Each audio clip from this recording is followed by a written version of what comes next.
Marketing. My role is to facilitate our strategic reviews, which helps us to better identify and define our clients' objectives, their values, their target markets and buyer personas, and crucially, what differentiates them from their competitors. I've worked with tech companies over many years now, and invariably they are trying to sell to a non-technical audience, and that is the premise for this talk. He says. There we are. So today we're going to cover 4 points, and they are, as they're above here, pitching your marketing message at the right level, when to keep it simple and when to provide more information, when to use video, infographics, written content, and photography, and what it takes to become a thought leader. However, before we dive deeper into those questions, it probably makes sense to go back to basics and actually look at what marketing is. So when we often hear the word marketing, it can feel overwhelming because it is quite nebulous, it is quite vast. And a lot of people that I speak to, often when I mention that I am a marketeer, they feel quite guilty.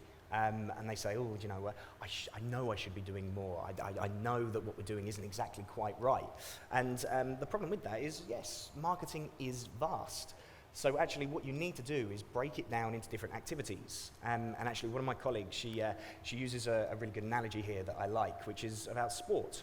And actually we don't start the year, for example, saying, I'm going to play more sport this year. It doesn't work like that. You tend to break them down into activities and say, I'm going to play more football. I'm going to do more badminton. I'm going to take up cricket. So marketing, very much like sport, is a catch-all for lots of different activities. And when you break them down, it actually helps work out where you're going to go with your marketing strategy. So as you can see on the screen there, they are a lot of different assembled activities that come under marketing. And when you see them together like this, it's often quite difficult to see a purpose for each of them, or to see a direction or what the relationship might be between them. So for people or businesses who are trying to sell quite a technical product or service, not only do you have to make it accessible, you then also have to think about the activities that you're going to use and what channels you're going to push those activities through, and it can become quite complicated. So what we've done here is look to put them into various different areas of marketing, just to make it a little bit more easy to digest. So as you can see, we've got PR, advertising, print, social media, digital marketing, and right at the end there, where we operate, in content marketing. I know there's other marketing companies in the room, so I will put the caveat that it's not an exhaustive list. There's obviously other things, but what we try to do is collect here some of the more popular or common activities that you get in marketing. What I'd also like to say is that no one is good at all of these activities or all of these areas of marketing. Even the biggest brands in the world, they will outsource parts of what they do. They may go to a PR firm, they might go to a search marketing company to help them with what they're trying to achieve. Marketing companies usually do or should have a specialism. As I touched on at the beginning, we have a specialism in written content, and when we need experts or specialisms in other areas in order to implement any campaigns or projects that we're putting together, that's when we will reach out to other specialists or experts in other areas of marketing to make sure that everything's done to a really high standard. So now we've looked at the different areas of marketing and we've looked at the basics, we can get back to the 4 points that we were talking about at the very beginning. The first of those was pitching your marketing message at the right level. A lot of tech companies that I speak to, they're actually quite afraid of simplifying their message because they've spent a lot of time developing what might be quite a complex product. They feel scared to actually dumb it down.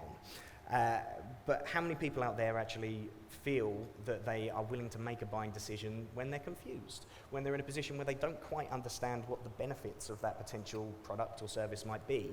I know I don't whenever I'm put in that position. So really it's about understanding who are you trying to sell to and what is their level of knowledge or understanding of your industry. A lot of tech companies are not selling to technical people, the key decision makers in the organizations that they might be selling to. They may hold the purse strings, but they're not the techies within that business. So actually, if we have a little look at who it might be that you're selling to, there's a UK government statistic that we found that said there were 5.7 million SMEs in the UK in 2018, which was 99% of all businesses. So if you are selling a B2B solution, there's a very good chance that this is your market. So when we look at that market, again, we're looking at some FSB statistics here. It says that a quarter of small business owners report lacking confidence in their basic digital skills. And on the other side there, less than half of smaller businesses have used cloud, online data storage, or file transfer technology. What this tells us is the market is not confident. It's not fluent, and it's definitely not experienced in using that. If they don't have the basic skills, then how can you be asking them to do something that might be quite advanced, that could have huge implications on their business, but they don't necessarily see how that application might work? Asking customers to pay for something that they don't understand, it makes it really difficult for them to want to pick up the phone, to get in touch, or to send an email, or to start at any point on that buying process. Another example that we like to use for this is when you take your car to the garage. I do not have a good knowledge of how to maintain or repair my car. So when I'm faced with a mechanic who may assume that I have more knowledge than I do, it becomes a really uncomfortable conversation, because they're telling me lots of things about something I don't understand, but then also asking me to put my hand out and give them money in order to action things that I've no idea whether it's necessary. So it's really important that you simplify your message to allow people to feel that they can access what it is that you're trying to say. An example that we came across a couple of years ago now, but it was with a client that we worked with. They described their solution as having flexible architecture that allows for incremental solution development. Now that's quite a dense sentence, and it's really quite difficult to unpick, and it did take us a while to unpick it when we were working with them. However, when we got to the crux of what it is they were trying to say, we found that their solution was scalable and it was affordable, which meant that it was a really simple message that they were able to put out into the world that meant people could say, right, I see the benefit of that for our potential solution. So the next point that we were going to look at is when to keep it simple and when to provide more information. So we've already talked about simplifying the message, but sometimes there will be opportunities where you do have to go into more technical detail. Now, an example that we use here is Maze Map. Now, they're not a client of ours, but actually a lot of what they do on their website I think is really good, so we do bring them up in examples fairly often. But there is a section of their website that is dedicated to technical papers. Now, you can download these files. It talks about how you might be able to integrate their solution into existing systems.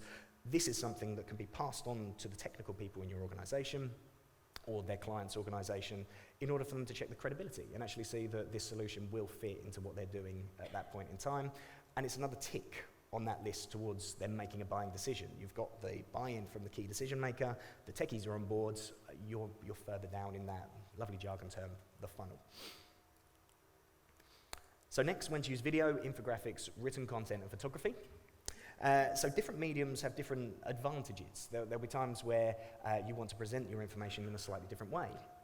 So the first would be video. Now this is great when you want to provide an immersive experience, when you've got a product or a service as well, where what you want to do is demonstrate what it can do rather than simply just describe it. A video can be a great way of walking people through so that they can feel that they are in the shoes of someone who would potentially want to buy that product. The next is infographics.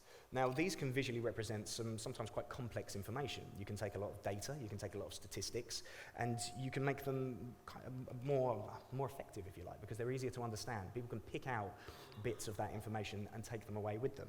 It's also good for chronology. So just a small example here. This is a client of ours who are a manufacturer, and what they wanted to demonstrate to their clients was that at every point of their product's journey, all the way from the forests in Sweden to when the product would be recycled at the end, that they had thought about their CO2 impact and had done everything possible to actually minimize their carbon footprint.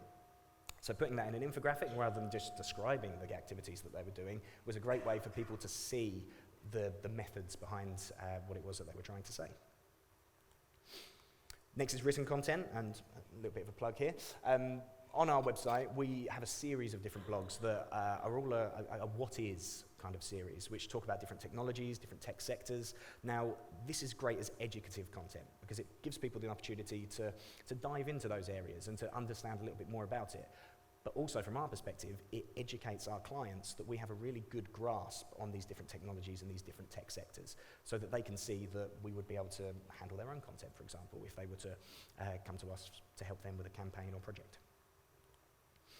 Lastly, photography. So from a social media perspective, if you've got something that's quite visual, then of course Pinterest, Instagram, they are fantastic mediums for being able to put across the visual elements of what you do. But it also humanizes your business or your team as well. So here's some of our team. Photography helps people to really kind of feel that they have a connection with that company before, again, you put out your hand and ask for their money. So lastly, what it takes to be a thought leader. So everybody wants to be a thought leader, especially in the tech industry. If you have experience and knowledge and insight in your sector or in a very specific area, then there's no reason why you can't become a recognized authority in your industry. But the common misconception about thought leadership is that actually you need to have some kind of unique thought or unique perspective. But actually, it's about leading, which is in the title. It's about being able to help others and guide them through so that they too can understand a very specific or quite complex subject. So what we find is that it's quite difficult for SMEs to be able to do that because they don't have the time, they don't have the expertise to be able to do it. So if you would like to be a thought leader, sometimes it's better to work with people who can help you communicate that in a more accessible way. So hopefully, just as a bit of a summary, we've answered all of these questions or looked at them at a very, very top overview level because obviously we're short on time. If you would like to go into any more detail, I'll be around to catch me in the break, and thank you very much.